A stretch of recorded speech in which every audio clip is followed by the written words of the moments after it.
Hello বন্ধুরা, আজকে দেখো আবার একটা পার্সেল ওপেনিং করে জন্য চলে এসেছি। তো এটা আমি অর্ডার করেছিলাম বেশ কয়েকদিন আগে। তো এসেছিলো, আমার আর খোলা হয়নি। তোমাদের সামনে প্যাকিংটা খুলবো। দেখো, একটা ব্যাগ অর্ডার দিয়েছিলাম, মনে হয় সেটাই এসছে। তো দেখতে থাকো।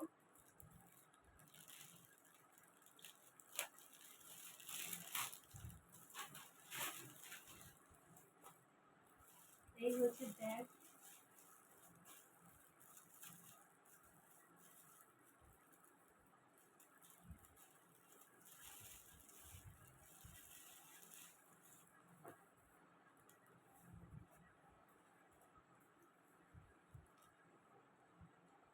দারুণ এসছে কিন্তু ব্যাগটা।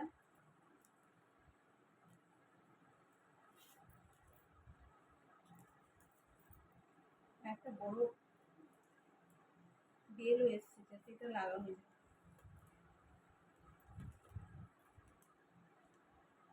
যদি তোমরা বুক করতে চাও তো আমি এটা লিঙ্কটা দিয়ে দেবো, তো অবশ্যই বুক করে নিও। খুব ভালো কোয়ালিটি এবং খুব ভালো।